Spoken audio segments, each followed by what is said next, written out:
আল্লাহ তাআলার কাছে অগণিত শুকর ও সুজুদ যে মহান রব্বে কারীম ইশারার নামাজে পড়ে আমরা একটা মজলিসে বসতে পারছি, সেই জন্য আল্লাহ তাআলার সে দিল থেকে মন থেকে শুকর আদায় করে আলহামদুলিল্লাহ।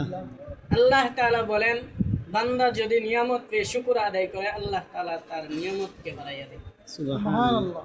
আর যদি বান্দা নিয়ামত পেয়ে শুকর আদায় না করে তার নিয়ামতকে ছিনাইয়া নেয় এবং বিভিন্ন খারাপ কাজে গ্রেফতার করিয়া দেয়। শুধু তাই না, আল্লাহ তাআলা কোরআন শরীফে বলেন, লাইন শাকারতুম লাযিদান্নাকুম ওয়া লাইন কাফারতুম ইন্না আযাবি লাশাদীদ।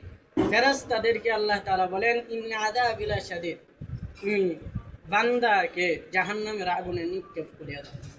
আর আল্লাহ তাআলা নিয়ামত পেয়ে আমরা হাজারো হাজার নিয়ামত ভোগ করতেছি, এরপরেও আল্লাহ তাআলার নিয়ামতের শুকর আদায় করেন। আল্লাহ তাআলা দুইটা হাত দেওয়া নিয়ামত, যদি কোনো বান্দা জানতো দুইটা হাত যে কত দামি, দুইটা হাতের যে কি নিয়ামত, এটা যদি বান্দা জানতো কখনো মাথা সেজদার থেকে মাথা উঠাইত না। হাত গোলাম নিয়ামত। আল্লাহ তাআলা বলেন যে তোমার দুইটা চক্ষু যদি উল্টা দিকে লাগাই দিতাম তাহলে তোমার সারা পৃথিবীটা তোমার উল্টা হয়ে যেত। আল্লাহ তাআলা বলেন, আমি সেইটা করে নাই। আমি আল্লাহ তাআলা আল্লাহুল খালিকুল বারিউল মুসাব্বিরুল লাহুল আসমাউল হুসনা। তোমার দুইটা চক্ষু দেওয়ার দরকার, দুইটা চক্ষু দিয়েছি। দুইটা হাত দেওয়ার দরকার, হাত দিয়েছি।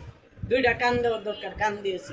সব কিছুই বান্দা তোমারে দিয়েছি, কিন্তু আমার গোলাম হয়ে তুমি আমার হাজার হাজার নিয়ামত ভোগ করতেছ, নিয়ামতের শুকর আদায় করতেছ। এই জন্য আমরা মজলিসে বসতে পারছি, যে এই জন্য আবারও শুকর আদায় করি আলহামদুলিল্লাহ। আলহামদুলিল্লাহ।